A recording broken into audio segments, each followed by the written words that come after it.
You started crying. Yeah. Embarrassing, really. I never get to get it back. So. I know, well, you did now. Oh, we are live. Pull it right. Oh, tell me when. I don't even know. what time it is. You make that okay last night? Victory. That's good. We're live. Okay, well, thanks everyone for our long-awaited sustainability committee meeting. We'll call the meeting to order at 2:01 p.m. on Friday, March 15th. First will be the land acknowledgement.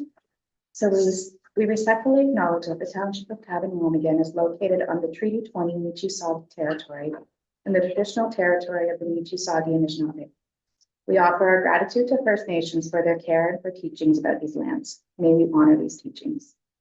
And then I'll ask for a mover and a seconder on the approval of the agenda.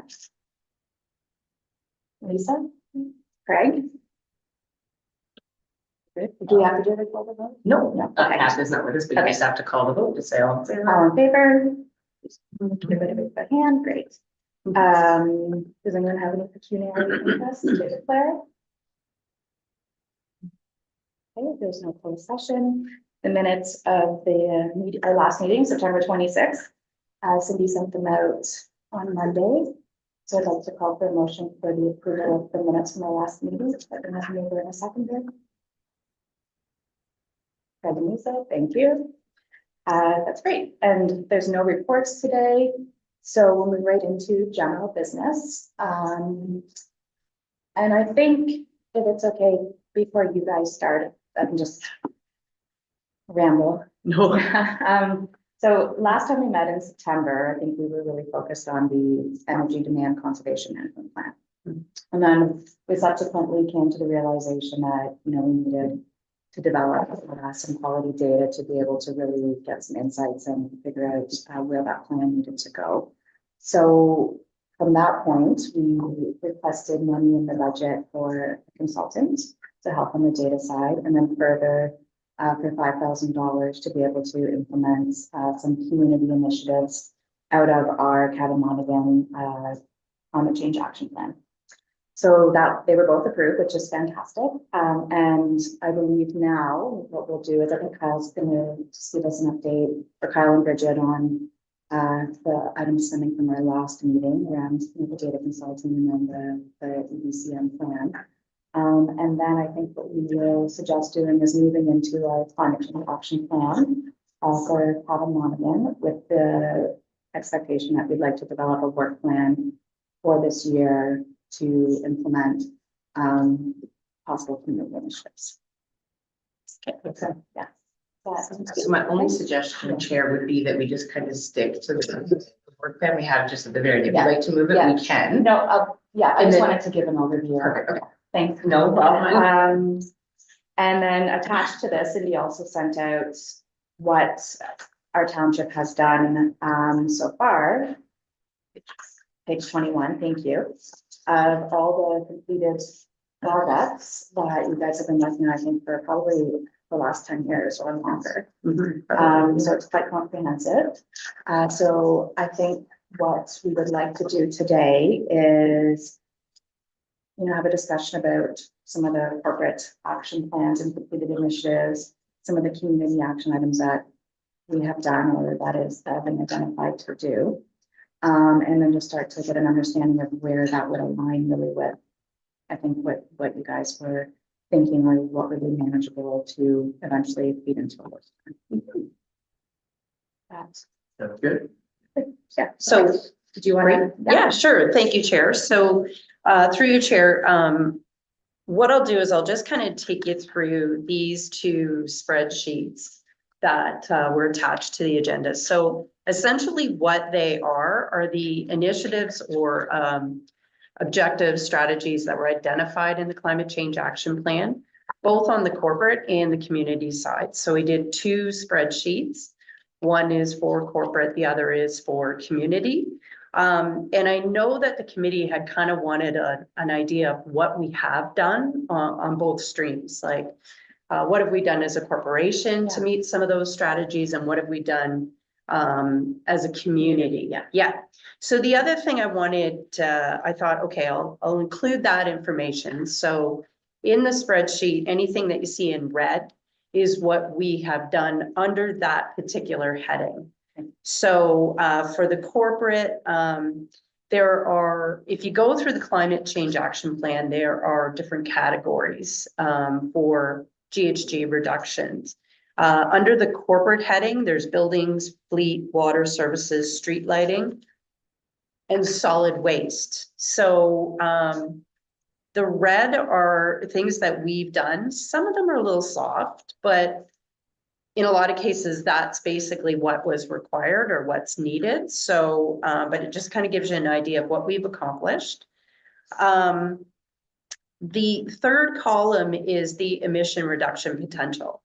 And the reason I put that in there is because we've done a lot on the corporate side. We haven't done a lot on the community side because it's out of our control.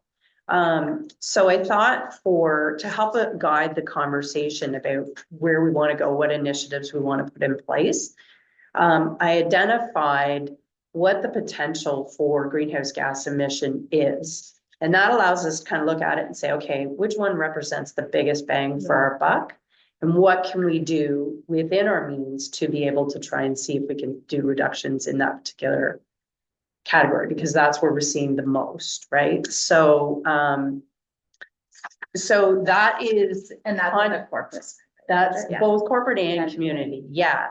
So the corporate side, you can see, we don't actually have a lot of emissions. Our emissions aren't overly high, and the potential for reduction is smaller. It's the community side that we need, that has the greatest potential for reduction, because I mean, there's more buildings, there's more cars, there's Yeah. more GHG emissions. exactly.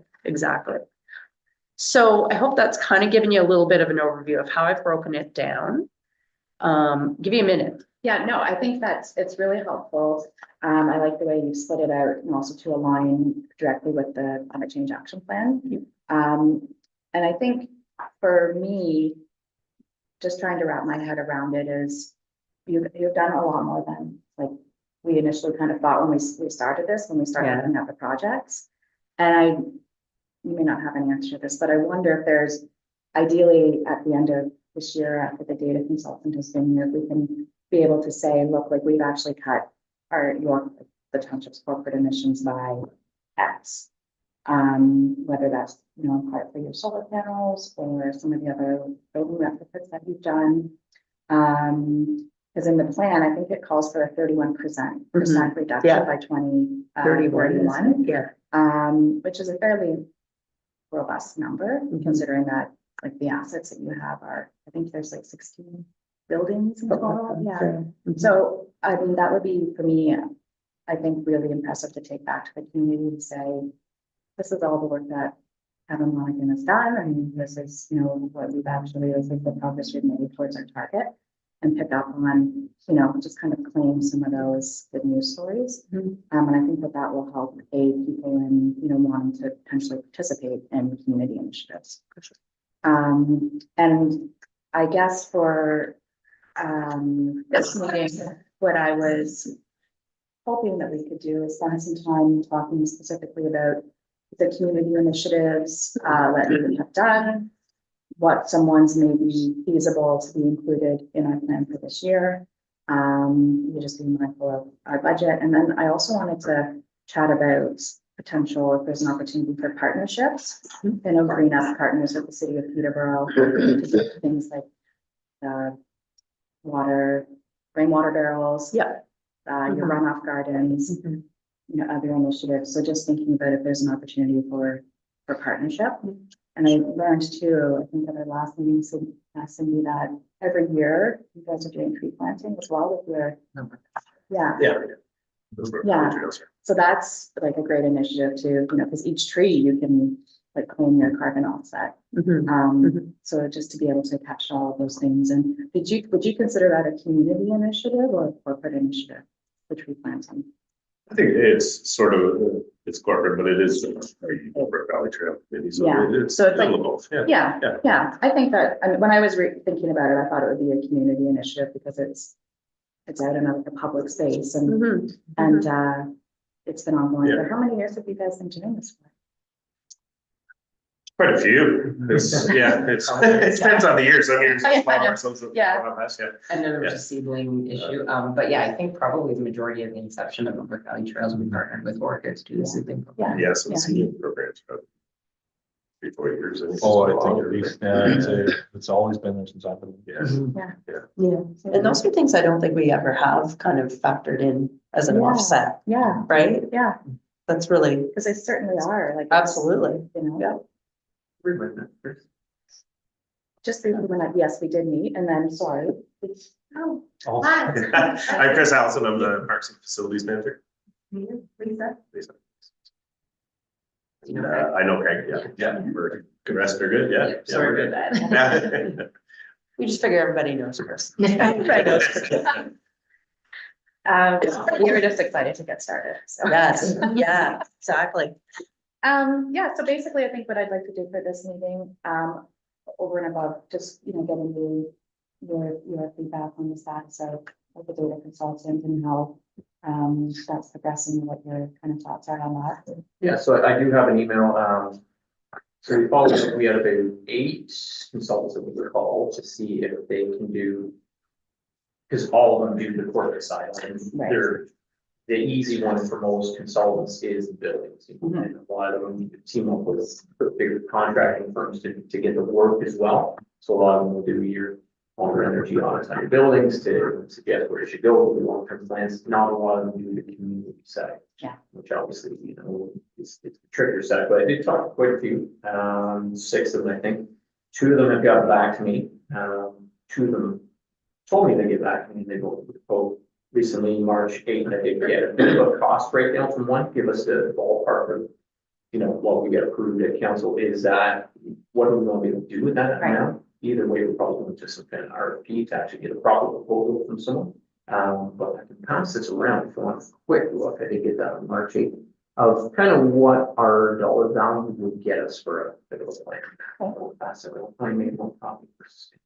Well, that's good. Perfect. But if you want a copy to take home, then I can make a copy. They've done community ones in the past, and they have an example that they attached here, so I can put that right on as an email and kind of see what they've done. I think it's Oxford County, they did a big community assessment form to kind of give some real numbers and baseline. So that kind of factors into the energy numbers that we did get from Enbridge. What did you get, Peter? So we did, yes, we did get some, finally got, it took a little bit of nudging, a lot of bit of nudging. But we did get, both Hydro and Enbridge, and we got both community and corporate. Perfect. So, Hydro went back as far as 2014. Their community, the aggregate data is basically, it's just aggregate data, but it's for commercial, industrial, residential, and other is how they categorized it. Enbridge was similar. They didn't go as far back. They went back as far as 2020. And they divided it by apartment, commercial, industrial, and residential. So fairly similar. And for both of them, we were able to get corporate data. So I think our thought was that we would feed this to the consultant to be able to utilize and start the analysis. Yeah, and what we're kind of seeing and talking to this company here is it's not so much a energy analysis, it's like a building. Yeah. Because the numbers we got back from Enbridge and Hydro are kind of the one big number.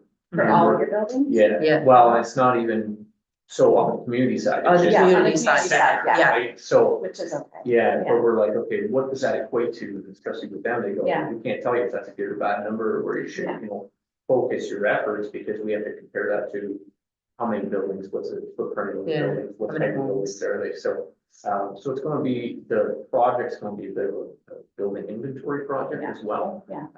Which they're prepared to. Yeah, I think that's great. And then one question I did have for you, Kyle, and this may be thought about in here, but I believe you, at one of our prior meetings, you had said that you guys put your data into, is it portfolio manager, like the Ontario? Yeah.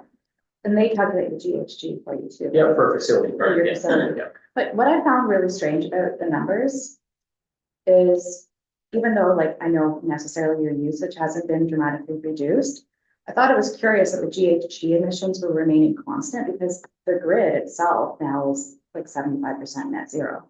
Whereas when we started doing this, when, you know, we first decided, not we, but government first decided to commit to that reduction by 2030, I think the grid was like only at like 40 some odd percent net zero. So I just would think like that you would realize a reduction just by virtue of the fact that the hydro grid is, they say that it's about 75% net zero now. So I would wonder if that would be a question for them to kind of consider. Yeah, and I think, kind of proving the numbers would be helpful by them too. because Yeah. Again, every year, the way we would, input it, send it, changed, and then every year we got a little bit better at actually, getting those numbers going through hydro bills, but then some of those years, all our wastewater facilities were done by our contractor who changed hands. Aqua did one year, and then the next year it was on Peterborough to do, but then it came to us. So because that keeps changing, it's like how good are our numbers? Yeah, And hopefully this would help them Yeah, get the actual numbers from. yeah, and then maybe they'll have a different way of calculating GHG that's potentially a little bit more, I would say representative of the actual hydro market today. Yeah. And are they also going to, does Hydro do the net billing for you for your solar panels yet, or no? Like they're not reducing your hydro usage by whatever you're No, generating? we're not on that. No, ours are still old enough. They're all just under the regular microfin at that Okay, time. Yeah. it's not gonna- yeah, and then would you expect the consultant to kind of reduce your usage by what you're generating with your panels? I think you'd identify it. Yeah. Just to show it properly and Yeah. what our actual Yeah. consumption is compared to that. Yeah. That would be mine. Yeah, because that would really give you a saving as well, Mhm. your emissions. Yeah, this sounds, Yeah, yeah. yeah, they seem like a very good company and they've done it and they literally done the community side before, whereas the other ones were like, yeah, we got the people on staff who might be able to do that. Yeah. But they definitely have an Yeah. example there, so. Yeah, which We'd is still good. go to market with it, Okay. but that seemed pretty, what we were looking. for. Yeah, exactly, yeah. Do you guys using this?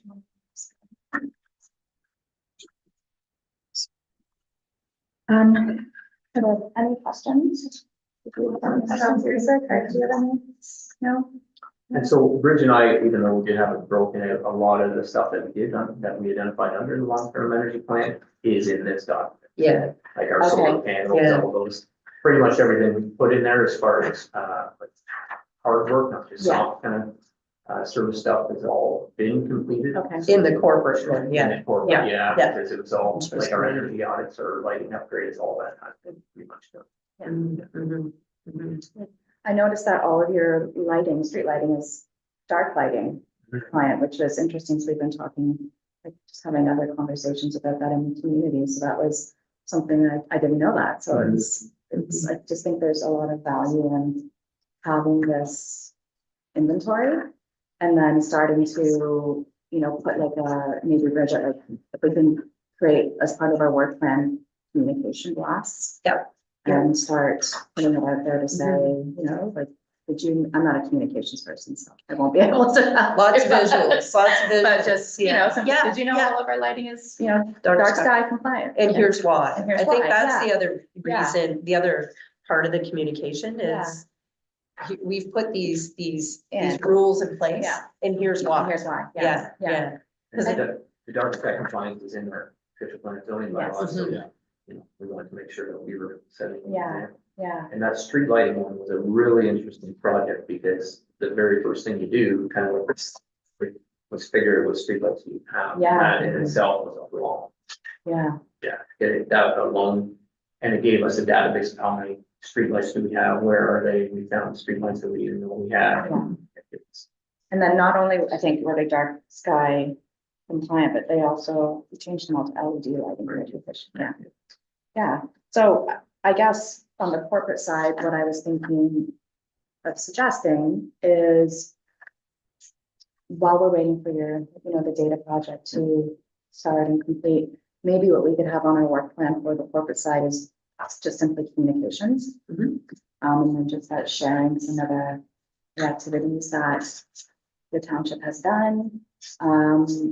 Helping to, your point, Bridget, kind of educate people on why, Yeah, like, there could be multiple reasons. Yeah, Yeah. Could be because it's part of our official plan, it could be because, of like climate issues. So I think the more we can kind of document and help raise the awareness in terms of why these things are important. yeah, Yeah. And then other things, I didn't realize that we had even had an EV charger at the Go parking lot up the road until I think we were meeting with her that, and she said, yeah, we partnered, and so just things like that, I think would be, just to start bringing it out to the community to help people understand that there's been a lot of work going on in the sustainability, I guess, arena, for lack of a better word. yeah, for sure, yeah. So that's, I think my suggestion from the corporate piece, like that would really be all that I feel we should focus on right now. I don't know, Lisa, what we, and Craig and Matthew, what you guys. There's a couple things, my comment was there's a few things that I think could be collected, or maybe they are excluded for a reason that I wasn't sure. Maybe on both, or maybe I'm not sure if they should be corporate or not, but like, for instance, like, you tell me if this qualifies or not, but like the exception in the OP to allow for the 4th story. Like, to me, that's a higher density with a lower footprint and utilizing, with a more environmental consciousness to it. Yeah. And that is like, a lot of the building stuff is unfortunately regulated by the building code, where we don't have those authorities to make any inroads beyond what that sets out. But that is an exception to create density that allows for less environmental constraints or impact from the development. So that would be one. The one that was, I'm not sure if it's ours or how you want to capture it, but we do offer like free of charge those audits if your water bill is at whack or you believe there might be leakage or things like that. We go in and do that. Like, to me, that's a part of that policy for water wastewater that we offer to the community. I don't know if that's corporate or if it's a community initiative. I'm not sure, because it's community driven in that they ask for it, but it's corporate in that we go provide it for that information. So that is environmentally conscious, and in addition to being a fiscal constraint for the specific user. The community one that I was thinking of, I'm not sure if it's still around, and I'm gonna get the word wrong. But during COVID, there was that additional, I want to say RECO market or RECO market. Oh, yeah. Yep. Like, that was promoting local food and reducing sort of the carbon footprint to get access during, I don't know if it was, I can't remember, I think it was still going last summer, but I'm not sure if it's going to continue on. So the other thing was that there are things that have been, the thing that I didn't know if we were capturing in addition to that was things that have been done, but have for whatever reason not sustained or been completed, or, are not continuing. Because there are lots of examples of those sorts of initiatives that have been done and have an impact, whether they're even by intention or by design meant to sustain for perpetuity. It might not, right? Like, I'm trying to think of a good example of that, but like the RECO market was something that we supported in such that we didn't require licensing, we allowed them to use the park. Yeah. So there wasn't a ton of costs that are associated with it, and it was community driven. It wasn't something we created and asked people to participate in, but we definitely support them. So those were a couple of examples. There was one more I had written down, but I couldn't.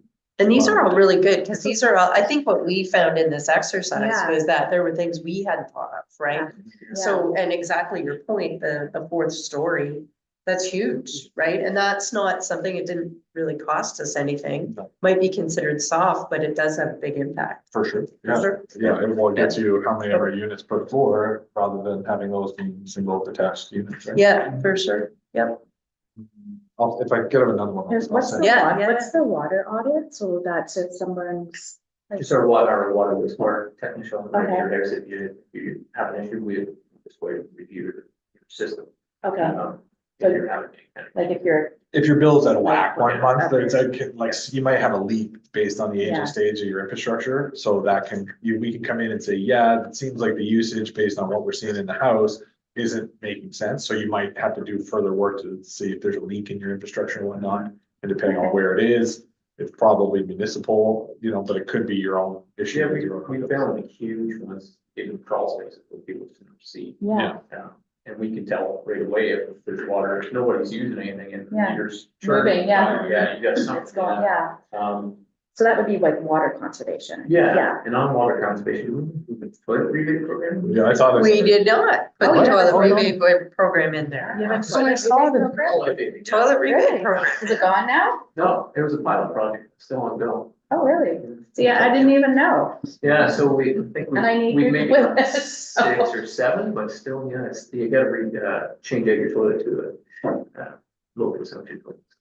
And the only other thing I was thinking of, Chris, is with regards to the calculation of coming up with the net achievement, right? So I'm thinking like, so take the issue, as you guys have alluded to already, is when you have growth or more facilities or new facilities, like, are you, like, to me, like, let's just narrow it down to the community center, for example, like, if, so you could do it a couple different ways, and I'm not sure what's the right way, so that's why I'm kind of asking, it's like, so if we created a new arena or expanded the old arena with the old tech, like, to me, that could be extrapolated as the, okay, well, that's what it would have been had we not done it to a modern LEED standard of all of these efficiencies, we're recycling the lighting, we're using the heat. Like, are we extrapolating out what the alternative or historical construction usage or consumption would, or impact, I guess, would be versus what we did?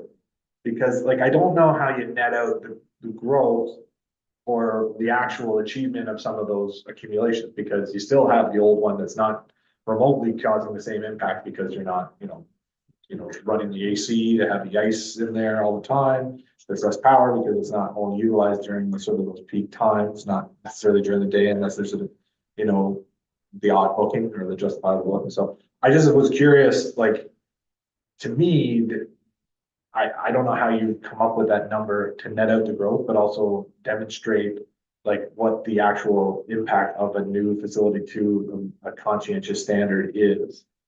So I didn't know if how that's approached, or maybe that's a good consultant. I'm wondering question. if that's for That'd the be like a consultant, feasibility. yeah, And yeah, feasibility study, I don't think we did one on the arena. No. I think it was more in consultation with some of the architects and stuff. I guess. Knowing that it's. Well, I wondered if we had like at least some data points, maybe not the full picture, but we know we can extrapolate from our experience in managing the facility, what its traditional impact or GHG emissions would equate to. And then maybe we can do the same for the facility as now, just as a micro comparator for even for the communication purposes to say, well, these are the kinds of things that the committee is looking into. And this is Probably pull it in, yeah, in this consultant could pull in that portion of, when did we take this over, when did we go Yeah. away from the ice, that could probably be pulled in. And I think, Yeah. and I think for consultant, one of their, I think, primary delineations of generating this for you would be to separate out the new growth mhm, from what was there when you initially created the plan. yeah, And then on top of that, I mean, I would also assume that they'd be able to give us a kind of a building envelope. I don't want to say breakdown, but this is what your building would be doing if you didn't have any energy efficient initiative attached to it. This is what your LEED standard, building is performing at, and then further, like, kind of go into the net zero world in terms of, what that would entail. Yeah, I think their main thing being that we have to kind of work with the couple of the parties and stuff. Yes, To get that, like, we have 500,000 square feet of industrial. Yeah. That's causing this much greenhouse gas. Yeah. And compare that to other Yeah. municipalities that they work with, like you're Yeah. high, you're low, okay, why are you high, and Yeah. then kind of go from there. yeah. But I think on the residential side, and we talked about that too, like for the community residential, I mean, I don't think you're gonna be able to actually like demonstrate any reduction because of growth. mhm. And so I think that that's just something that we have to quantify and, say that, like, that these are the ways that we're still trying to help people manage their energy usage, and also other options that we can help people with, like transportation, waste management, health. There's a lot of, I think, different like themes the same in the climate plan, not just purely the reduction of energy. Yeah, we did have a brief talk with them on the residential part where, like say we had Millbrook broken in, and in 2014, it was 580 homes, and now it's, just say 1,000 Yeah. for rough numbers, and compare that to our energy usage, we could kind of Yeah. extrapolate some Yeah. What that, because obviously we will lose over. Yeah. So you can pull some stuff. Yeah. Yeah. Yeah, and I think they did in the Oxford one, so I can look at it. Yeah, I'd like to look at it and see what they put together. I think that would be really telling. Did everybody have a quick read of that? Yeah. Kind of what everybody was looking for. Yes. I think it's. Like another example that I was thinking of, Bridget or Kyle, for you, and that, like, cause it is a tricky one, but like with regards to fleet, right? Like, we could extrapolate what the, even like liters per 100K that the fleet was formerly and what it is now, because it's significantly reduced. We're using lighter vehicles. We're not getting the 5.7 liter, engines in our vehicles because we don't, unless we need it for a Parks and Rec facility or, Public Works. Like, there's very few, if it doesn't need, the power behind that larger engine, we're not getting, like, we're very much focused on that as well. So that's like, to me, we don't have anything under it, but every time we replace it, we are replacing with a more efficient vehicle. And if there was a way to extrapolate I'm just trying to think whether it's a per capita calculation, because maybe that is the way to net out growth in certain capacities. But with the fleet, I mean, the number of vehicles is another thing, but the average fuel consumption or emissions per 100 kilometers that our fleet has will be affected by more efficient components of that fleet.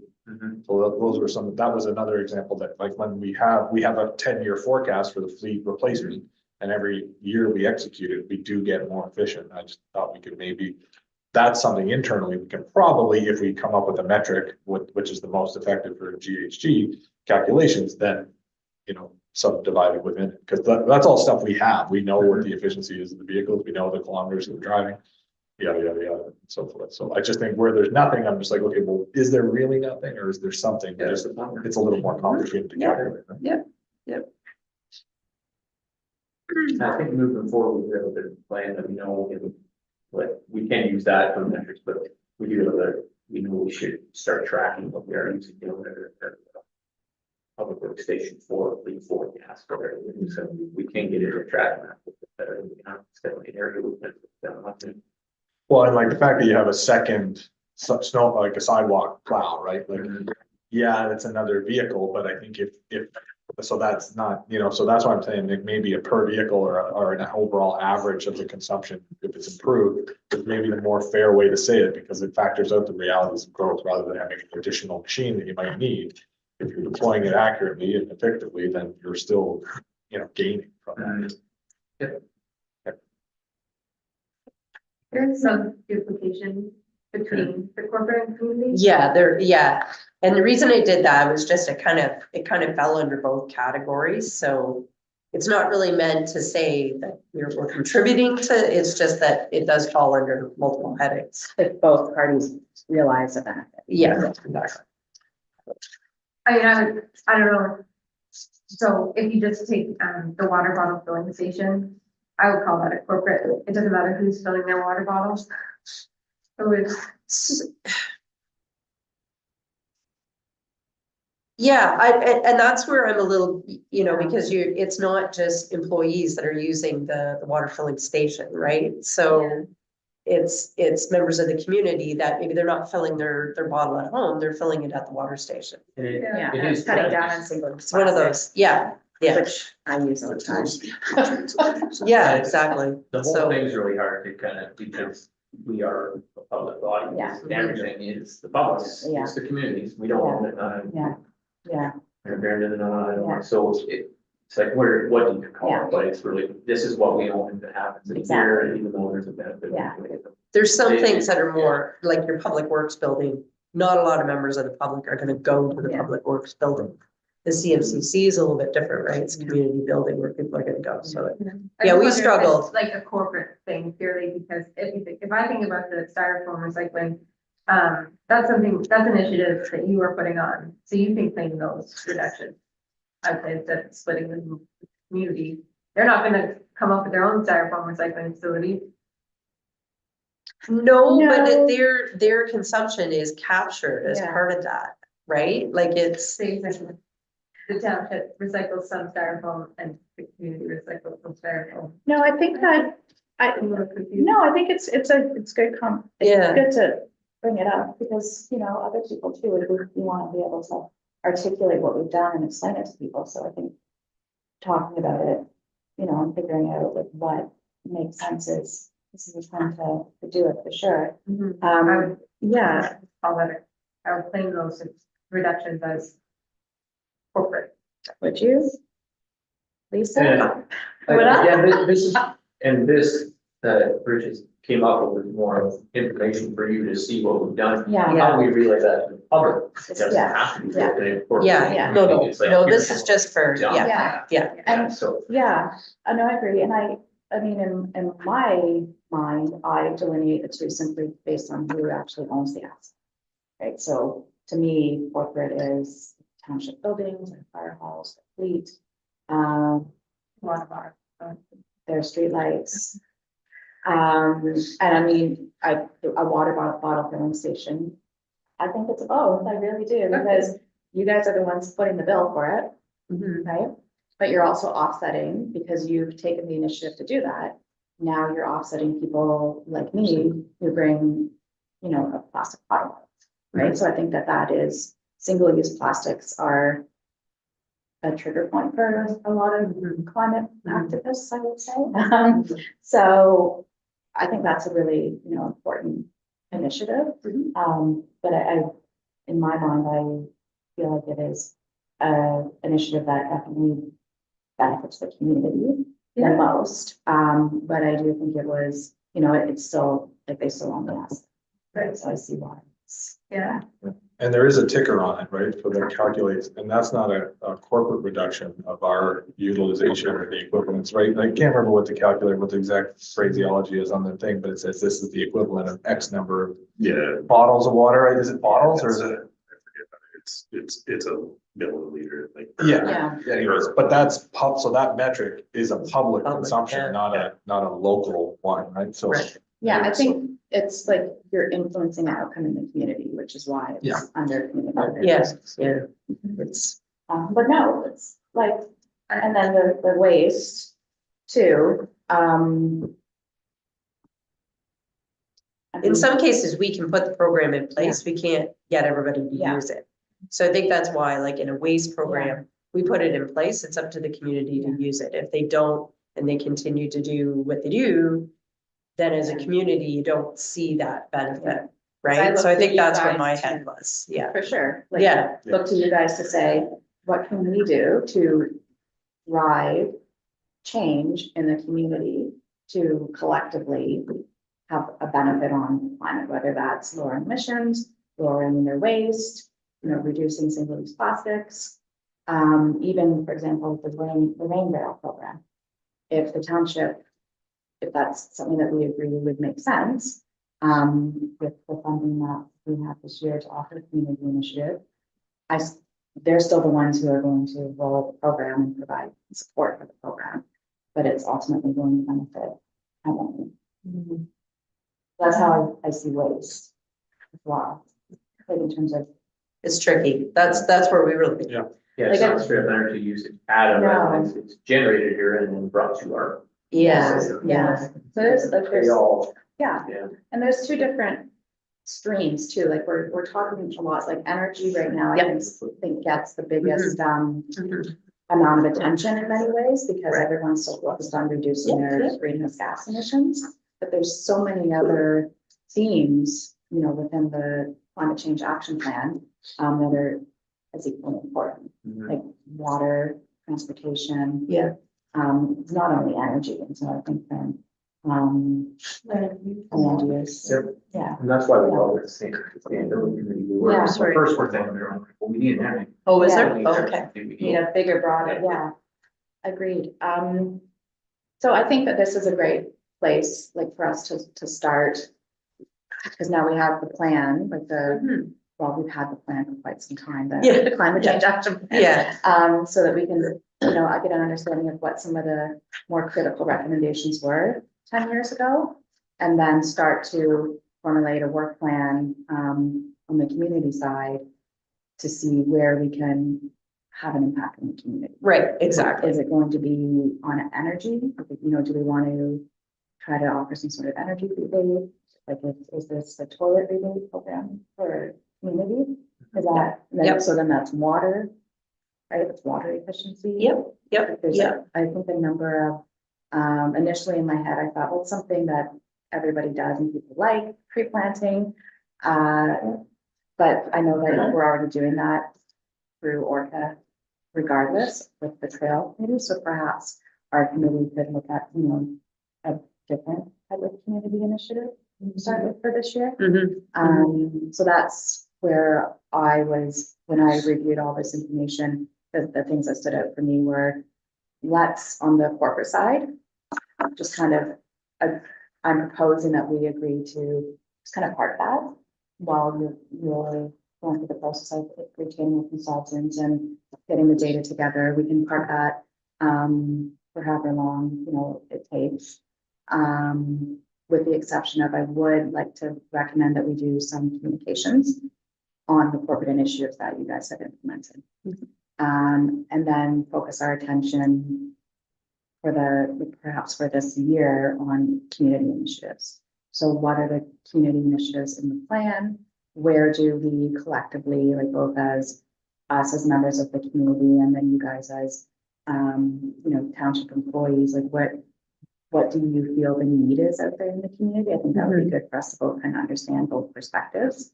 And then come up with, potentially like 3 or 4 recommendations that we could, I don't know what the process is, Cindy, for actually spending this money. Like, do we make a recommendation to council on our program and they agree? Or does the committee just have to agree to a work plan and then we're able to move forward? Or how? For you to view the rest of the committee. I would say we've been granted the $5,000, so I would say we'll work in collaboration with staff to see if there's already parallel programs running, Right. like the rain barrel. I think we were talking, the Public Works Department might already have that under their budget, so I think Okay. we can take those initiatives Sure. away. Yeah. And then I think from the case of showcasing, I think we should take it to council. I think that would be a great way to bring it to the public's eye. You don't need the approval because Okay. you've been granted the $5,000, but I think we don't want to duplicate exactly. programs. So Yeah. I think staff can probably sure. touch Okay. base with whatever the takeaways are, and then we can go back and say, okay, great, this, and this is, a good idea. Already because it's- underway. Or it is already underway. Yeah, under yep, X, Y, yep. Z. And that's my immediate thought. Yes. Yeah. No, I think that makes sense, because Okay. that's what I was thinking, wondering, what other programs may potentially be out there that we may not, us, like the residents, may not be aware of, and then, to avoid any duplication. So I think, yeah, did you wanna, any thoughts? The only thing I would come back to is, I think, I can't remember who mentioned it earlier, maybe you, Leslie, the idea of, call it urban canopy or urban forest as an offsetting value. Yeah, And I don't see that explicitly in here. Would it be under, there's an item here of natural heritage asset. Protect and enhance natural asset. That's the closest I see a Yeah. mention of that offsetting idea, which I think is pretty significant, yeah, right? But I don't see anywhere else. yeah, I think the township's doing yeah, good work on that, right? Yeah, like the tree Preserving serving natural bylaw, heritage. obviously those are things that could be incorporated. Yeah. yeah, even all the trees that were planted, we were talking about, around planting. Absolutely. Yeah. Around the storm- Oh, there. The new storm pond, Yes, Yeah. yes, all the trees that were put in there, right, like we should capture them and, that's right. And there's some other initiatives going on at the township right now, looking at yeah, preserving, right? But I think that idea is really. I did, I just can see them. and I didn't know if there was like, take the Molex, for example, right? We're taking credit for that. for what? For The Molex at the at transfer Organic station. waste, Oh, the okay, transfer yeah. That's station. really the county's initiative, right? That we're not paying for that. We expressed interest and they're fulfilling their obligation to us they took up our request. But there's also there's additional, I didn't know if you needed, or maybe there should be a mechanism to not take, or to delineate how much credit we get for certain, cause I'm not trying to muddy the waters, but there's you are an eighth of the county, if not more, depending on what metric you want to use. So there are I think of the county forest that we co-fund to support the sustainability of that forest that is untouched, pristine, so that to me is a bit of a reach, but the Molex it's not exclusively the townships, it's a part that we facilitated, but they also have the composter or the digester program as well, that's not in here. So they will go and install it in, you know, at your location for you, I think for $20 or What's something like this, that. or what's this? The county, like composter digesters, like those little boxes, like the county has a program where if you buy request, I think for $20, they will deliver it and install it for you. On your, No idea. I had no idea they did Oh, that really? either. Oh, that's- Yeah, that's- so that's that's- really good. Yeah, that's been on for it's good you're here. decades. Yeah. I would say just sorry, I didn't mean to jump in. Yeah, I do it all the time, don't I? Yeah. The Molochs, what I would say is like our plan is part of the Peterborough regional Yeah, plan. yeah. So take the win where you can get it. No, yeah, it's You just, know. but it's just like, I didn't know if like, because again, like the Molochs thing, there are Molochs that the county have installed in our township. Yeah, yeah, So I just don't know if we're counting that because it's not a township initiative, but it is towards the GHG and we are kind of. It's a community. We're, Yeah. yeah, and we're a co-funder of it, like the county doesn't exist without our. and we money. benefit from it, like our people can. It's a project that takes place in our municipality Yeah. that reduces emission, Yeah. whether you're not, I don't think. Yeah, And the education component we put in there, obviously, we'll recognize where, who runs it, how. Yep. Yeah. So I think some of the initiatives that are going on, like the composter program we talked about, toilet rebate program, I think they probably just haven't, in the past, we maybe haven't marketed them as strongly as we could. I don't know, your uptake is pretty good though for the toilet rebate, is it? 6 or 7, or Jess does it now, so it doesn't matter how many, but they. So- Say about 6 years, 6 Depends. quarters maybe? Oh, really? Depends on the year. Yeah. But that could be an education thing It though, was right? education, Like, yeah, but We could do that. yeah, and now that, That's gonna be now a communications thing. exactly, exactly. So listen, you're gonna have toilets coming out here. And it should be and it should, the communication should speak to the older homes in the community, because a lot of the newer ones already Yeah. have those, Yeah. right? Yeah. It wouldn't really accumulate Yeah, any yeah, yeah. difference. It's when you have the 20 or 10, 15-year-old technology that's the real reduction. So do you have like a cap on how old it has to be, or do you say There's, you're yeah, replacing some it? restrictions in there, it just, it basically has to be a reduction. Yeah. Water use. Right, okay, But yeah, it doesn't have to be a certain age. Okay. And then we have a follow-up, so we have to expect, the problem is a lot of people come in after that and say, hey, I replaced my toilet, here's my bill. But there's a inspection protocol, we gotta come out and see the original, to Right. see what's Right. actually replaced. Yeah. And afterwards, we have to come verify that it is. what- right, okay, Sometimes they follow. okay, okay. We try to avoid this. Mhm. Okay. So for right now, we're saying we have in for community, our toilet rebate program. Our tree planting on Milford Solid Trails, because even though it's the trail committee, it's still like a huge benefit to the community. This water audit, like your water technician, I mean, I don't know if I should call it, we should call it a water audit, but basically it's us trying to help people not use excessive water, Mhm. essentially. Yeah. Yeah. Yeah, and then I'm just trying to figure out where the best place is to start on the community perspective. Like what do we think the need is in the community? Just looking at all factors, so, energy, transportation, waste, then like human health. But where do we feel the greatest need is? And then can we align that with some of the recommendations in the climate change action plan, to come up with a work plan for this year? Yeah. So I didn't know if you guys have had any of these conversations, Bridget, at like your higher, because I think you meet with the county. Do you guys meet on the climate change action plan anymore? We haven't in quite a while, Okay. but there is one that they are trying to put together in the Okay. upcoming months. Okay. But, we haven't in a while. Yeah. Okay. Because my kind of inclination is to kind of stay away from like energy for the time being, but that is just simply because it's hard to get a sense in terms of like who needs what from an energy perspective, and when you're dealing with, you have so many new homes and then so many older homes, and it becomes like, is it a participation thing in terms of who can participate? For example, the toilets, right? Like it's you want to be able to, I think, roll something out that anybody in the community could potentially take advantage of. Yeah. So with little restrictions as possible. Yeah. So that's where my mind was going when I was reviewing this in terms of like, how can we go out in the community and make, a significant impact. When I say significant impact, I mean, how many people can we get engaged? Like how many homes can we get engaged to participate in a program? Mhm. And the two that came off the top of my head were the Rain Barrel program. But if Public Works already potentially has that, that would be, really great. And then we could potentially focus on something else.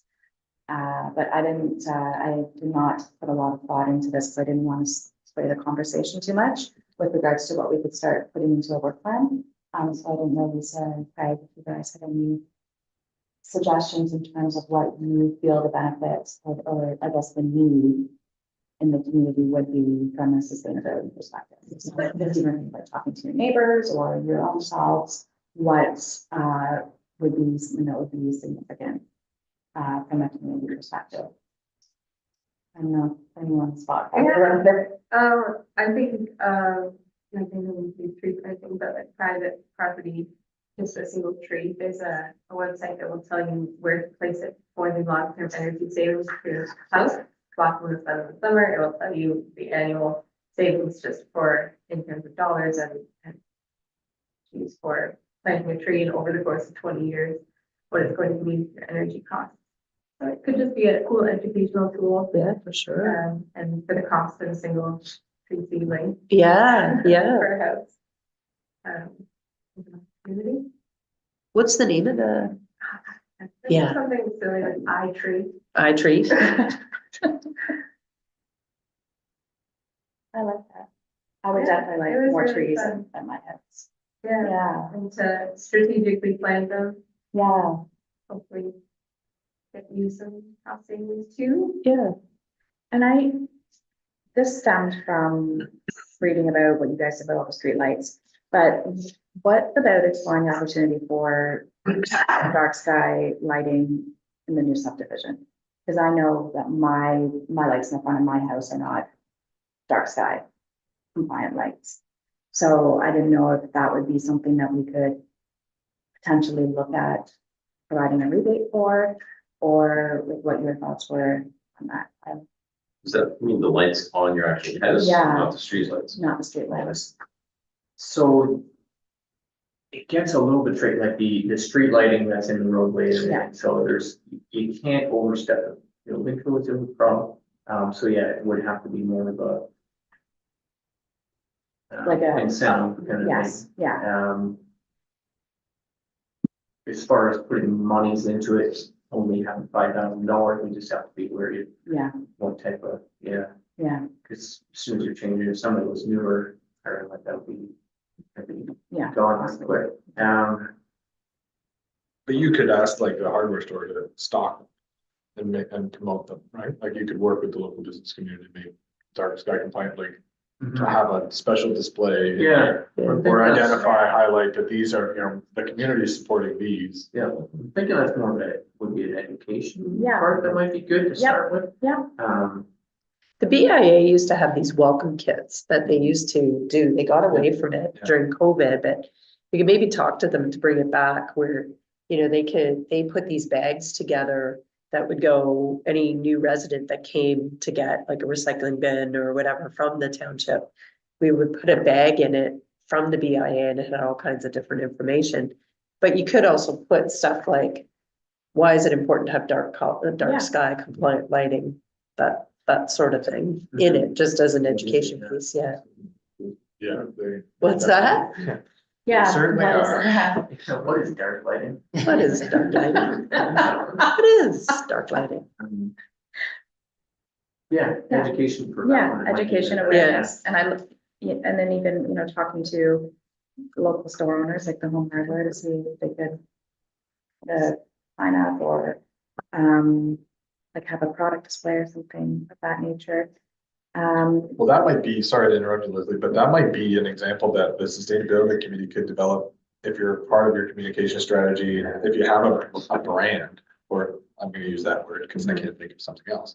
But you could provide it to Home Hardware and say like, these are the kinds of, this is the sort of tech that that the sustainability committee supports, you know, if you don't have, or if you don't really care what kind of light bulb you get, the sustainability suggests this one or these ones because X, and then you can have a little, I'm sure, maybe I Yeah. shouldn't speak for Dave, because there might be corporate restrictions on what they can put in, but realistically, they might have an opportunity to work there, and I can talk to the owner of the franchises for that, if there's an issue corporately about it. And go bookstore. It's the same kind of thing, yeah, and it's like, Yeah, yeah, it could be. well, you've seen even in IGA, they highlight local, this Yeah. corn is from Keene, or this, you know, Yep. for their promo, so they have the flexibility with just a marker. I don't think you'd get a lot of pushback from the hardware, it's more corporate policies, but promos and stuff like that, it's about making margins. These lights versus those lights, but I mean, you can ask. And I think to piggyback on that, when we took the initiative for the clear bag program, we did that. We went and spoke saying, okay, like, we're no longer gonna have the dark bags, but the clear bags, these are the ones that we would, yeah. So I think there is an initiative and a shift to be more sustainable, so they might be great, that's a great suggestion, yeah. Well, it builds the recognition of the committee as well as. Yeah. Put a little sustainability advisory committee recommended. Yeah. Yeah, that's a great, Yeah, I like that. Yeah. Sorry, I just jumped right into brainstorming on the community initiatives. I hope that's okay. No, I think that's perfect, because I'm Yeah. just gonna roll Yeah. right into Yeah, yeah, this yeah. and every. Yeah. So something I'd written down was rain gardens. But when I started looking into it more, it's quite costly. But Green Up supports a program with the city of Peterborough, to install rain gardens. And I think that they will give you like a maximum of $1,000. But I don't know who's funding that. Like, is it how much Green Up is kicking in? If there's another rebate or like provincial rebate that's kicking in, I don't know. And then how much the city is actually contributing to that. The rain garden, sorry, is that like the like stormwater catchment? Is that what that is? I think it's, yes, yeah, it's exactly what it is. It's supposed to reduce stuff like runoff. So they help you, like Green Up will help you pick plants, that will be best suited for this rain garden. The best, I think, location on your property, like in terms of where to put it to really maximize the intent of installing a rain garden. And I just thought it would be like a great thing to maybe do in the summer because, it gives people the opportunity to get outside. There's certainly the education component. And, I think if it's something that catches on, it can make a significant impact, especially, as we're getting more intense kind of climate events where we're having like these, really, I find often like these rain warnings, like in terms of we're gonna have a lot of rainfall in a short amount of time. And I was reading an article, it was in the Narwhal, about really how much rain gardens can significantly reduce like stormwater runoff in communities. So I thought that may be one option, but I don't know if we have ever worked with Green Up before or partnered with them, if that would be something that we would be able to do or be interested in exploring, even just, to reach out. And just as a homeowner, I was going to reach out to them just to get an understanding of how the program is structured and what's the fee schedule look like, and what are the limitations around the program, and then to bring that back to see if that would be something that we could consider as a community initiative. And it may not even be at the end of the day something that we can contribute a lot of financial incentive to do, but even just contributing the resources and focus on that education and awareness piece to say, educate people on the benefit of installing a rain garden. Yeah, and I think other than that, I didn't really get too much into waste in terms of thinking about potential initiatives. There's a little bit of funding that comes with the new recycling program, for education and promotion of that program. I also did see, I'm not sure where this fits in, but a waste auditor training opportunity to do staff development. I think it's about $1,700, but it's through the Circular Innovation Council, an opportunity to send a staff member to be certified as a waste auditor. So what does that do, the waste operator? What do they? Oh, they have a list of things on the course description, on what they would be qualified for after that. I can send it. Yeah. It's good. But the awareness and promotion of the new recycling program, I think there's just maybe an opportunity to, do some communication and education about what, I'm not sure what the term is, where you ask the supplier of the, products to pay a little bit. Oh, Yeah. yeah. What that is, what it's going to mean, how to properly recycle, what, Yeah, for sure. there's a little bit of re-engagement on, recycling. For sure. There's funding for it, and maybe that funding could go towards this waste auditor program. Yeah, I don't know about the issue is, or one of the potential issues, I don't even know, but because recycling was a county responsibility, that the county received the majority of the funding for the CMO. Because that was they were responsible for, even though we are a vendor of it, that was their program. We did receive CMO funding, our share of it from the county. I'm not sure if they distribute which one, but I know the county funded the communique about CMO that went around to, I think, every household in the county. Not the best communication I've ever seen, but it had to start somewhere, and we still don't have so much information about CMO. It's kind of hard to answer a lot of the questions that we have because we don't have answers to those questions either. But I think they did use that to subsidize or offset the cost of the communique that went out already. I just don't know about our portion.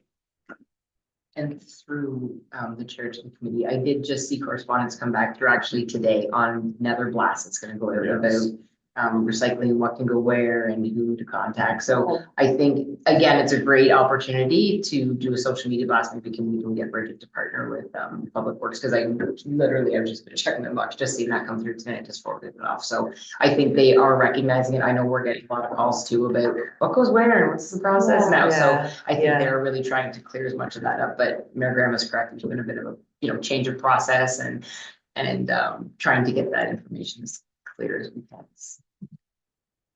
They are working on it, so, but definitely there's something coming up, so we can continue with that, for sure, if education. And then.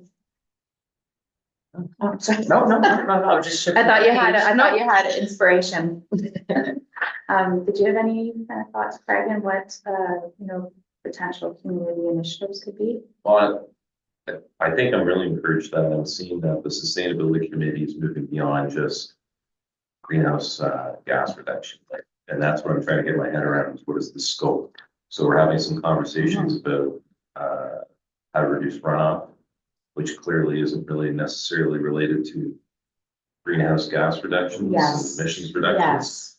So I'm encouraged by that. So I don't have anything right now, but I feel like that's a good conversation to have. Like, what is the scope of the committee? Yeah. So I know I've had conversations with some people around ecosystem service values. So for instance, how our natural assets provide services to the community, right? Yeah. So, whether it's preservation of wetland areas, talked about urban forests, right? How those services are ecosystem services, which is beyond the conversation of emissions and reductions. So I'm really encouraged by that. And I know we also, when Cindy and I met with a vet, we spoke about having Barb, who is a member of the Baxter Creek Watershed Board, and the student that she mentored last year come in and present their findings on tree canopy bylaw. I think, what was the name of the study specifically, Craig? Was it tree canopy bylaw? And that's what, Jurisdictional stand, right? Yeah. And so I believe that, at our next meeting, we wanted to invite them in to see and, present. Because I understand that that's something that you guys are looking at implementing. Yeah, that would be good in time with this. Yeah. 38 on the planners. From working on it, talk about where we want to go with trees and Okay. what we can do, staffing. Yeah. We want to put stuff in there that's we can enforce to some extent too. So Yeah. set this bylaw that we're doing here, we'll put this in place, but we don't. Yeah. So it's Yeah, We're quite in talks, so that would be. Yeah. time. well, perhaps we could call a separate meeting of the committee just for the purpose of having this research presented and have them facilitate a conversation just around that if it's a good time to have it. 'Cause I would hate to- Okay. And then back to your point, Craig, yes, I don't have the committee terms of reference with me, but yeah, the scope, back in January, we met with Ryan and that to, discuss the scope of the committee and where we wanted the direction to go. And it was that we wanted to look at it more holistically from the purpose of, I'm gonna never say the climate change action plan, but really the intended purpose of that plan is to look at community and the corporate, everything end to end in terms of how can we both mitigate climate change and how can we adapt to climate change. And so within that, there's all the environmental conservation initiatives as well that would be factor into discussion. So we are expanding, what we initially discussed last year, away from just the focus on energy and reducing GHG emissions. It still has to be a priority, but to look at the bigger picture in terms of all the elements that can drive climate. So that is where we want to be able to move this year is develop a plan to look at what can we do outside of energy reduction. So are some of those kind of, sorry, through you, Chair, but are some of those kind of highlighted under our land? Is that Yeah, like some of those I think so. and our people? I think that's where a lot of them fit is in our land and our people. Homes can, I think, have the land component as well. Yeah, But traditionally, they're more focused on reducing energy, energy. yeah, whereas the land, I think, is more land use policy and And localization of the food system. yeah, yeah, That's, I think, the RICO, and then, whatever else that we're doing, with regards to supporting, agriculture. yeah. Um, Because you'll see it will identify whether this is a mitigation strategy or an adaptation, right? So you can identify if this is something that, is this directly going to impact how we adapt to it? And is this a policy we want to implement? So I'm just wondering if some of the stuff you're talking about, Craig, would fall under that, and maybe that's where we can kind of zero in on. Because it is a really, really broad scope plan. Covers a lot of ground, even though it is old, like it's almost 10 years old. Yeah. It's still a pretty broad scope. And you have a lot of room to move around, right? Yeah. Mhm. Even, looking at the section on our people, Mhm. establish a protocol for extreme weather alerts and flooding updates. So, and I don't know because I haven't gone to look. What is the township's, like, if we had an extreme climate event? What is our plan? How would we respond to that? Like, how would we issue alerts to the community? How would we advise people to take shelter? Like if it was that like climate event, it was an extreme heat event. I saw, I think in one place that the CMCC is designated as a cooling center. So I'm assuming that you guys know and have your plans in place, but then communicating those out into the community would be, I think, beneficial to address some of these recommendations. Yeah, so I'm wondering if some of those are kind of covered off in our emergency response plan. Yeah. But the only thing I would be concerned about is that is only activated under certain conditions, correct? Like we activated it as part of COVID. We haven't, to my knowledge, activated it since. Did we activate it for the storm? For the May For the May storm, yeah. And if it gets extremely hot, we always activate this CMCC, we put a blast out on social media. Yeah, but And we tell the local people, like, yeah, yeah, but I mean, just activities in terms of the emergency response plan, like I'm just, I know what you're saying. yeah. Like, I think when it comes to extreme heat, we always, we put Or that out. information. It's information. Sort of. Exactly, Yeah. exactly.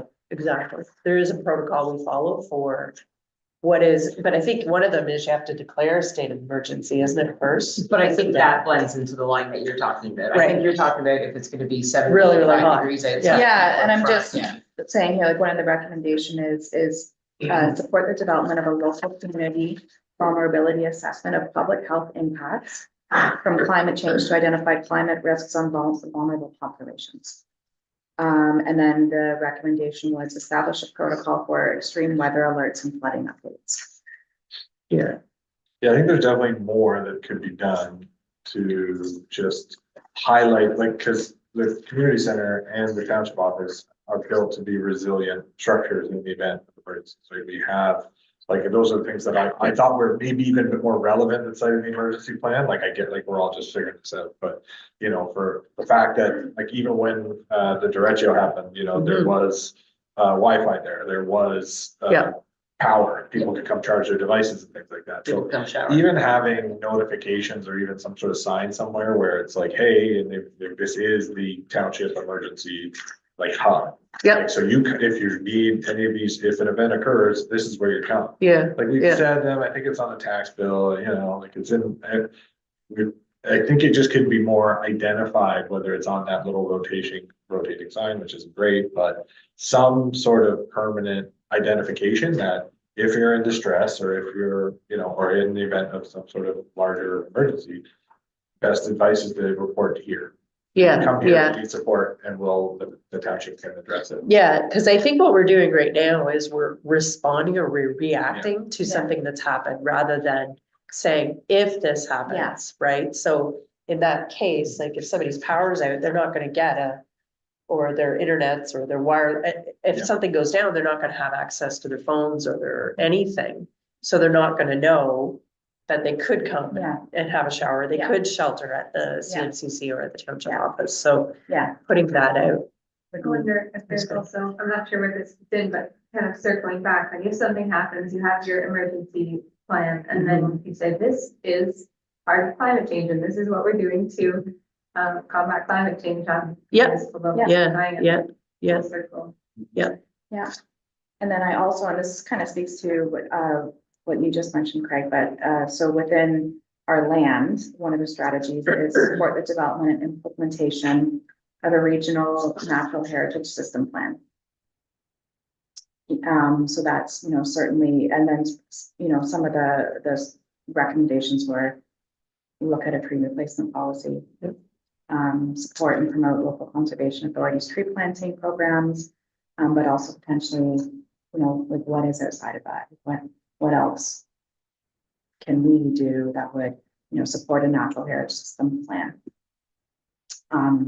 It says city and county, but, you know, within our township, like where do we see that kind of aligning with all the other things that are happening in the township? Yeah.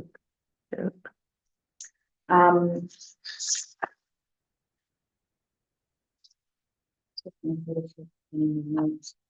So. Did you have any kind of questions in terms of on the community side, what you thought? Yeah, just a repair cafe, I know that other communities have opportunities to come together, it's community space, and they bring in technical people, and some people who really like sewing to mend clothes and fix small appliances. And on the back of that, they also bring in dealerships to do an EV testing, where you can test drive an electric vehicle that day, or you can meet with furniture professionals or something like that. They can build a lot onto this opportunity to come get your coffee, make your fix. It's called a repair cafe. Repair cafe. So I guess there's like, if you just want to come and check it out, but they have, you know, vendors that will come, and it's a business opportunity as well for environmental businesses to showcase their stuff. Right. You know, people get some stuff. Yeah. That's cool. Good opportunity once we get all this stuff together. For us.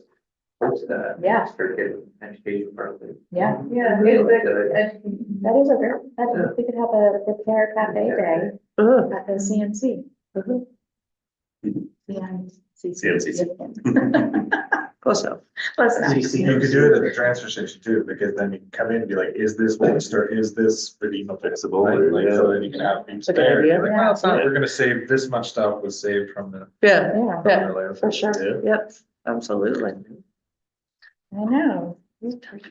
Repair cafe. I really like the repair cafe, like have it as like a day event. Yeah, yeah. Okay. I don't know if there's an area. I don't know. Yep, okay, yep, Two meetings. Like that. for sure, yeah, Yeah, so that was. yeah. Okay. Some of them we think and we don't even realize like we're putting it in place and we Yeah. don't, For this reason. from my perspective, I'm economic development communications, I don't know what mechanisms are going to save our planet all the time. So there's things that are taking place and, Yeah. like your case in point, yeah, Yeah. so it's good. Yeah. This conversation's good. That's all. Okay. That's me. Okay, It's good. I really like that idea. Given any inspiration to share? Well, I'm trying to think of, what level of detail are we getting to here today? So I in think terms what of I would, Actions. what I'd like to do is come up with a very draft work plan. So what I mean by that is decide what we're gonna do with the corporate. Talk about communications, because I think that's something that we can certainly start with. And then the ideas that we have come up with, I'd like to document them and see if there's any overlap or duplication with what any other departments are doing. And then come back at our next meeting and be able to pick a couple of concrete initiatives to implement in the community this year. Is that reasonable? Okay. Okay. But just to loop back onto our work plan, we have it on the back there. Somebody started it, so, what we're going to be figuring out is our sustainability community initiatives. We have a budget of $5,000, but like we said, a lot of this, maybe things that we can partner or things that would be more communications based. So not everything I would assume would have a cost impact. We have a data analysis ongoing, so that will, well, not ongoing, but the process has started. The energy conservation demand management plan, that will be on hold until whenever your consultant eventually wraps up. Thanks for the update on the codes acceleration, Bridget. Yeah, and then I only really have one thing written down for corporate for the committee to focus on, and that's communications. Yeah. So can we start doing just a communications plan, just to help raise awareness within the community? And maybe we can even get an article in the paper in terms of this is what the township has done or is doing with regards to sustainability. I know not everybody follows your Facebook page or your, I think you're on Instagram too, right? Yeah, Facebook, Instagram, Yeah. Twitter, Yeah. LinkedIn, yeah. So just how can we reach the broadest base of people in the community? And that was the only thing that from my perspective, I thought would be worthwhile doing on the corporate side for right now. Just to be mindful of the fact that there's a couple of other things that need to happen on the corporate side. Would you concur? Yeah, you think that, okay. And then on the community side, I've jotted down a number of ideas that we've discussed. So again, communications, that's, I think, going to be a big part of the work that we're doing this year. So on the community side for communications, just updating or sharing with the community what programs we already have in place. So the toilet rebate, doing an educational blurb on the dark sky lighting and, why that's beneficial. And then there was one more thing that I forgot to write down. I have this. Thanks, mentioned, Mindy. that's no problem. You mentioned the tree planting program in the North Valley Trails. I have the water leak on it, but I don't know if that's what it is. It's probably Oh, the fancy name. No, that is right, the water, yeah. And then you'd mentioned maybe a blaster and education reminder about the EV chargers at the GO station. Yeah, Or the digester, county digesters. Yeah. we it's a can- digester like a food. No, it's like, it's the barrel that rotates and it breaks it down. Oh, like for your Because- garden? I think eventually you could use the soil for that, it just takes a while. But you know those old like black containers? It's like the new iteration. Like they stay outside, Yeah, it's for green waste. and that's the county. I did write for you, because I think that was what you had indicated, that you would follow up with the Green regarding the rain garden, then you Yeah. can provide back to Yeah, the committee, yeah. and then Yeah. we can see if that's an issue that you. I looked at it, so there's an application process at the city, it looks to be exclusively funded by the city. Oh, So so Green Up's not contributing anything. it doesn't towards look like it, no, because you Yeah. need to be a resident, like, and then there's all these processes that in the app, there's an application process that you have to go through. The questions are fairly simple. That would probably. Is that rain garden or rain barrel? Rain garden. Rain garden. Rain Barrel, Director, Public Works, Wayne Hancock, has confirmed that there's not one currently in place, but he's absolutely in for partner. So Okay, that's great. Okay, so, you know, perhaps we can't subsidize a rain garden, but we can still provide awareness and education on it. And you know, I like the repair cafe idea. I think that would be really cool to have a community event doing that. Tree planting for homes.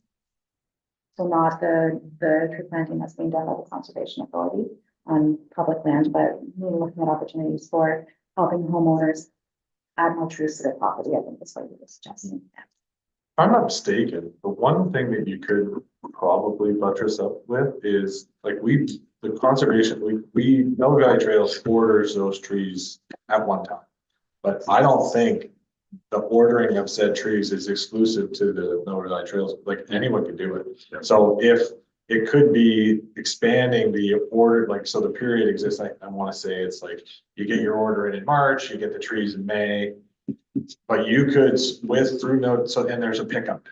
So there's a big drop off where all the trees, I think Rob gets them in his truck and he stores them for a time in his shed or something like that at Mill Valley Trails. So there's no reason why other private residents couldn't add to that order as long as they're committed to picking them up on the day of, because we've had issues Yeah. before where they've died, obviously, if they're not picked up in time and treated accordingly. But I don't believe there's anything stopping anyone. You'd have to talk to Meredith about that, but you could provide Tag on to that the order. window of access to add to the order for a certain, I don't think there's any minimum, because they're already ordering 100 or something that they usually get. They gotta be in 25 unit pack. Which is, I mean, I looked at it and I thought, well, I could use a couple. Yeah. Can't use 25 and then I haven't purchased them, so there's some sort of redistribution, opportunity. I know at the end of, like, if they have leftover trees too, they're Yeah. trying to get rid of them. Yeah. I think that's what we're saying, right? Is place a bigger order Well, you could, yeah, and then have, you know, like, I don't know, sell them at a low cost or have people sign up and. Or could you just put out a call to the community saying if you'd like a tree, contact the township and we can order one on your behalf. And then we include it as part of the order, right? So that you could come and pick up your 2 trees as opposed to having to order 25, right? That's an interesting option. I like that, yeah. Yeah. There's also, I mean, we don't have to go through autonomy with conservation. It could be with finding community farms, I think. And Yeah. other seedling Yeah, suppliers, yeah. that do sell individually. does you remember what the value is or the cost is for those saplings that we get? I know it depends on the genre, but Like it's not. $30 to $75 for 25, it's not much. It's Yeah, not much, because we used to get like $200 worth. That's- Yeah, and it was a it's ton. Couple. That's right, yeah. It's a lot of trees. Just on the main page here, so they're in seedlings, they're in 25 units, 25 per unit. But the order deadline is March 17th. Yeah. Yeah, so it opens February 7th. I mean, So it's something to March think about for 17th. next year, Yeah. maybe. Yeah. How big are they? They're, let's say right here, it's a 1 to 2 year seedling, 6 inches to 30 inches. And then I also, on the topic of trees, wrote down tree bylaw. Yes, invite Barb Yeah. and, yes. Um. And yeah, so I think that that was the beginnings of our work plan. Um. And I'm wondering, Bridget, how do you want to handle the communications piece?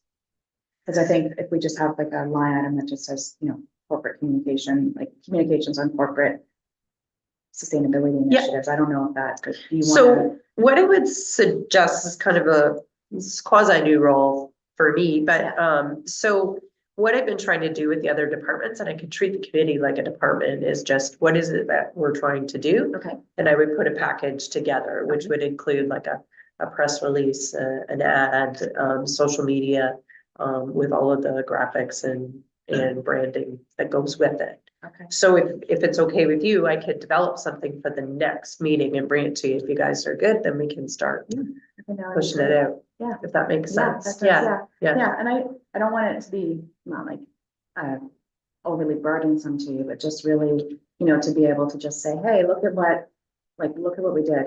Yeah, no, and What's the impact to a doing good that? example actually to follow was one that Cindy and Matt just sent me, was the police one, right? Where they did because they have a lot of metrics Okay, that they report on, and they did it in a really neat infographic, and we could do something similar. yeah, And I think it'd be really powerful that you could just, you know, yeah, it's something you could do almost Yeah. annually, right? Yeah. Like this is, or you could do it quarterly, yeah, you know? Yeah.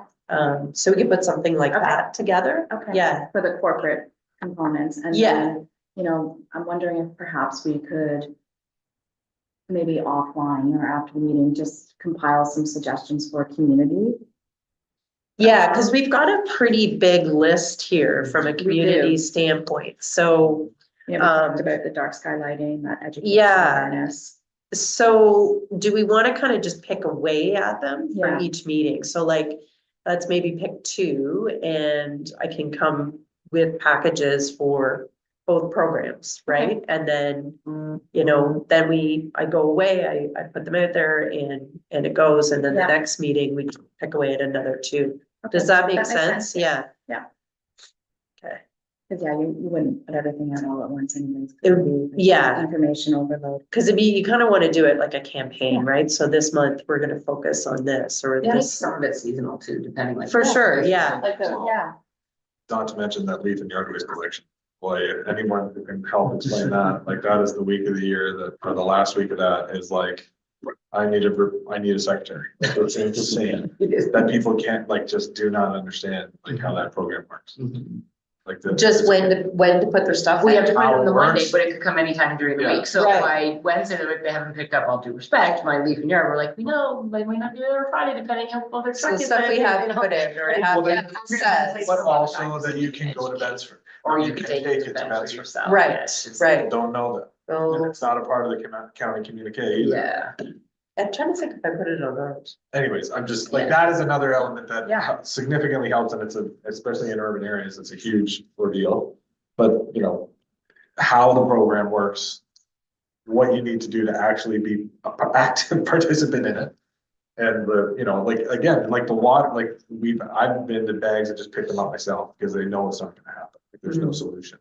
So, you know, and I have a property where I can dispose of them, so it's Right, not a big right. deal, but they get frozen, they are subject to weather, we had individuals cover them up, and then Yeah. others don't understand why people aren't accessing private property to pick up uncovered bags, like. It's a hassle, and it's like, so that's one thing that is coming up that I think is a program Yeah. that does have an environmental impact, that there's a lot of details and requires constant communication to get up to speed on. Especially for the newer residents who, you know, they're not familiar with that sort of program. And as we've even just discussed at today's meeting and staff did prior to this, when you go through this, because I can see you percolating over there too, as you go through this as a committee, you're gonna find more things that Yeah, you walk away today. for I'm sure. We're all, so we will bring that all back at our next How many meeting and we just- can just keep Yeah. adding to the list, I think. and then Absolutely, just yeah. keep- Yeah, we're just gonna Yeah. keep thinking of all the great things that we've Yeah. done, and we can still keep doing. absolutely. Can I just, ask for clarity on what we're bringing back for the issues, things, so we're going to look at what we have in place for. What's. For number one, you're asking? Yeah, Or this what's is- the scope? I It's guess? Like, if sustainable. We're gonna look at what we have in place, but what. like, do we want to look at topics like for water consumption for, because it's going to be a lot to review to see what we have in place for it. So is it everything or? In terms of, you mean in terms of programs and. Yeah, what's already in place, like what are you Yeah. kind of picturing there?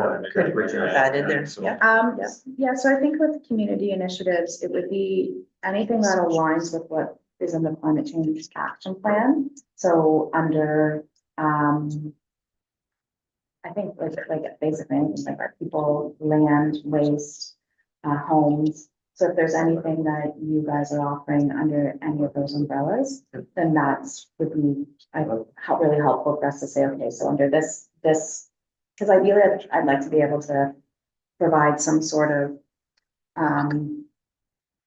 initiative for each theme.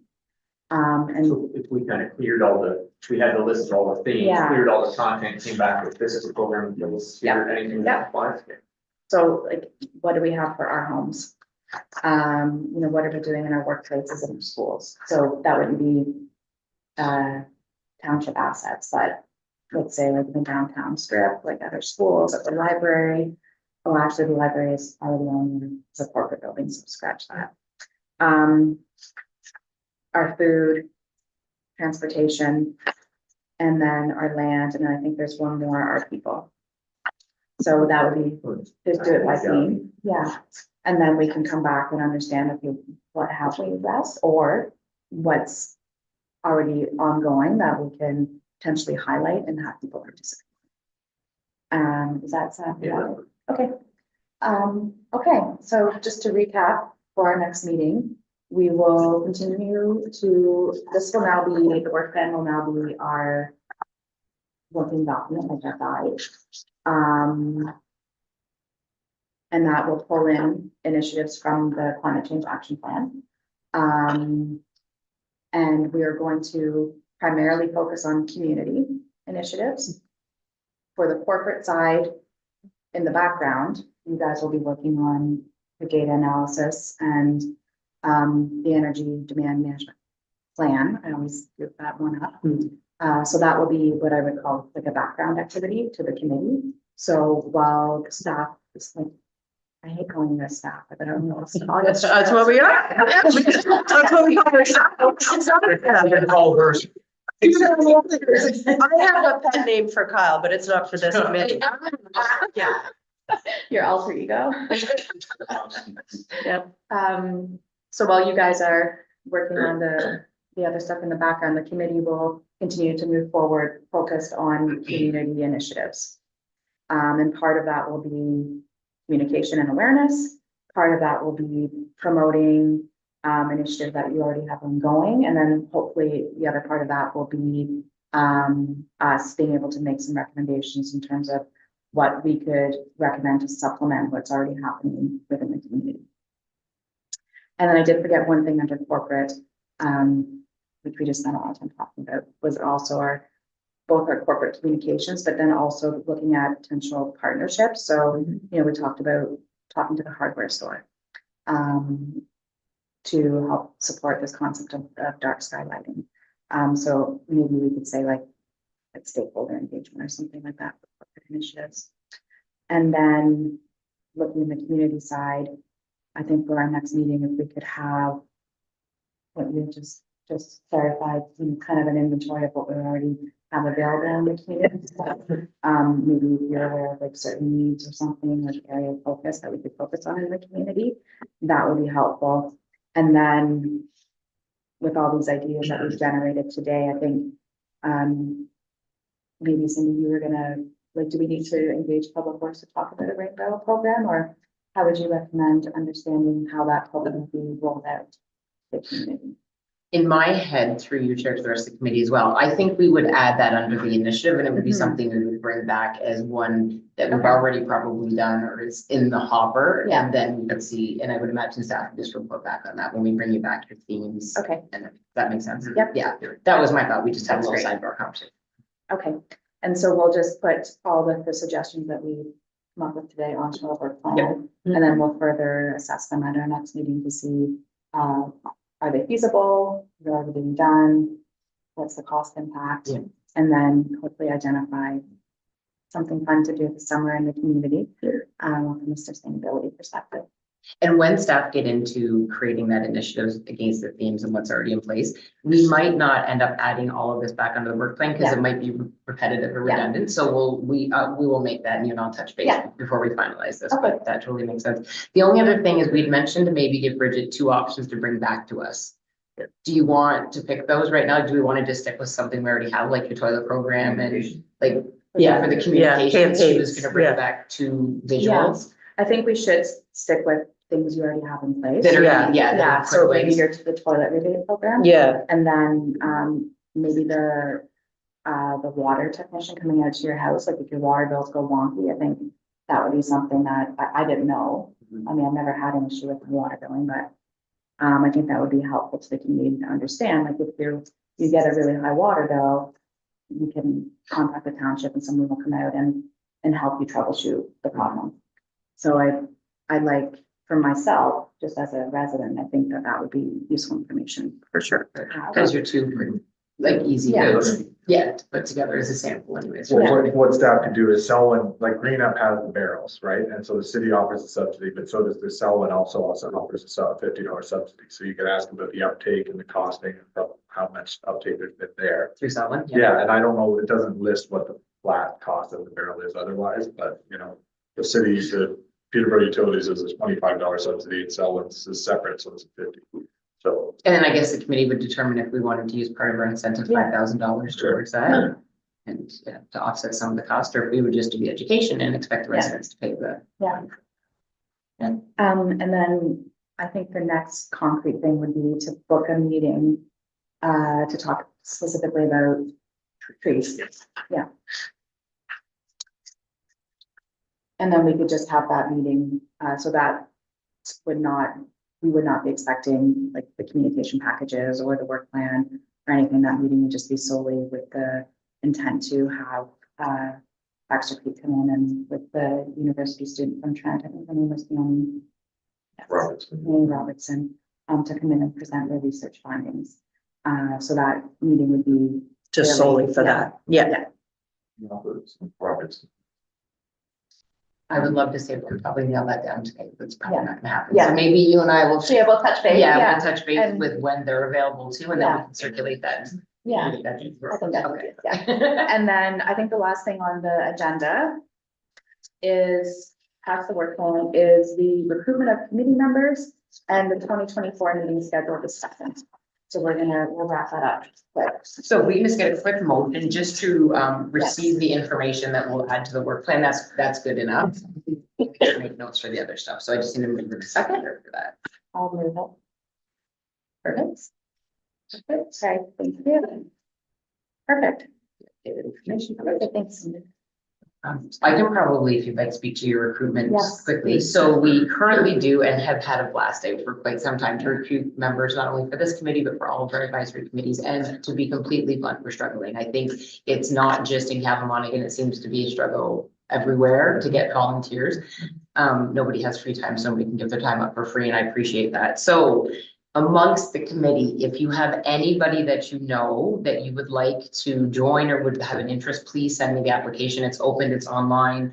If they can't apply online, we have hard copies, anything we need to do to try to fill our complement. We do have enough, like we have 5 when we have our full complement that we have right now. But if we can recruit more, then that would be fantastic. Yeah. So if anyone knows anyone, please send their information, encourage them to apply online.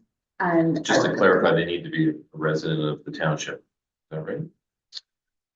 No, you don't have to be a resident to serve the committee, no. Oh, Okay, I will reconfirm that, but I don't believe that's the case. I think it's only the BIA. that was my I think it's assumption. only BIA Yeah. that has those barriers. Yeah. Sure. So leave me with that, but I will quickly check while we go to the meeting dates while we're having this quick conversation now. Okay. But I believe that. Does anyone else have left time? Okay, I'll and confirm then that. have we confirmed that the members of the committee who are no longer with us? No, not yet. Okay, I sent a final email, but we'll take that off. Okay, yep.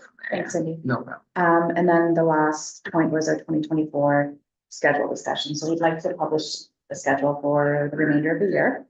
with the exception of this, you know, this tree meeting that we're going to add on. I'm flexible any afternoon, and Craig, what time works best for you? Like kind of outside of like the 3 o'clock window, right? Or what?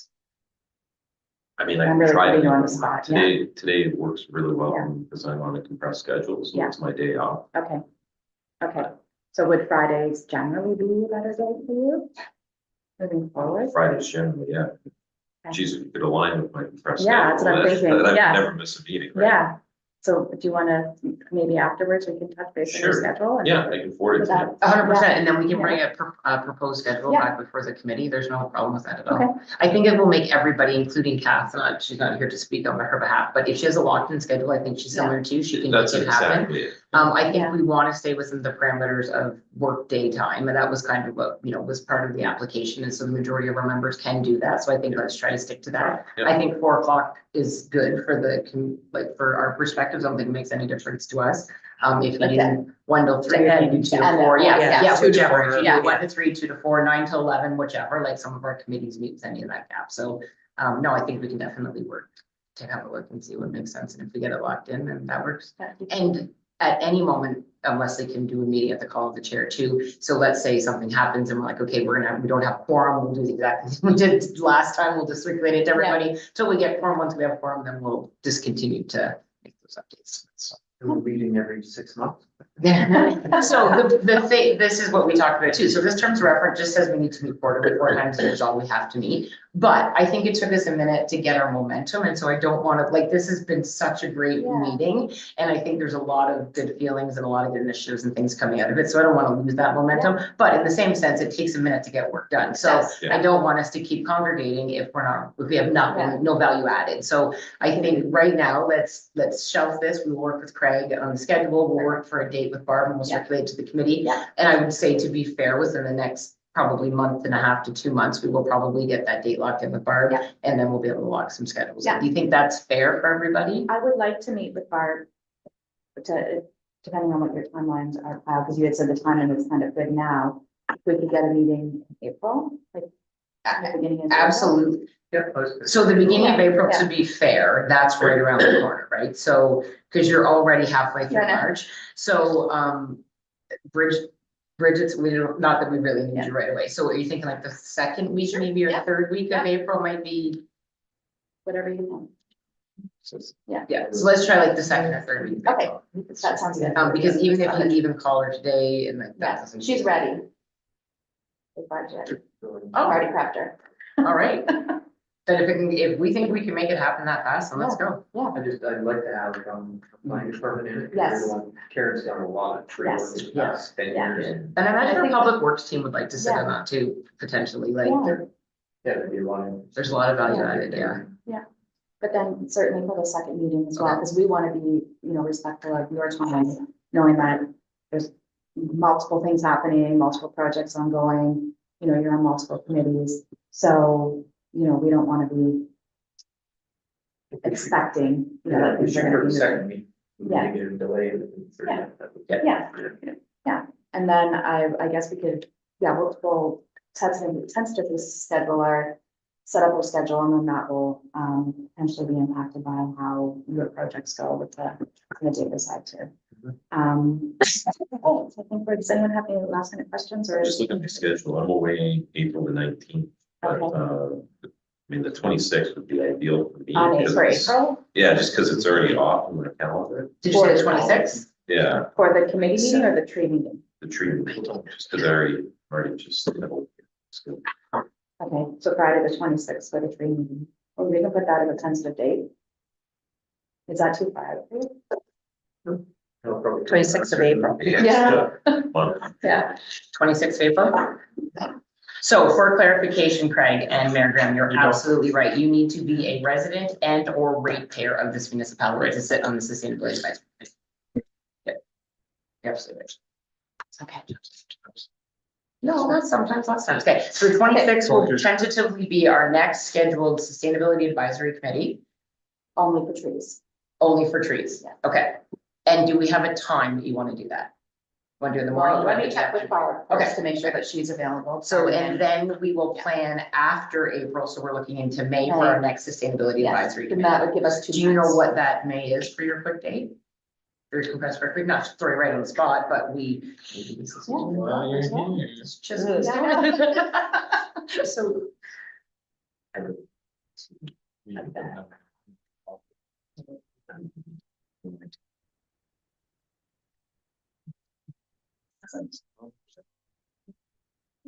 Seventeenth.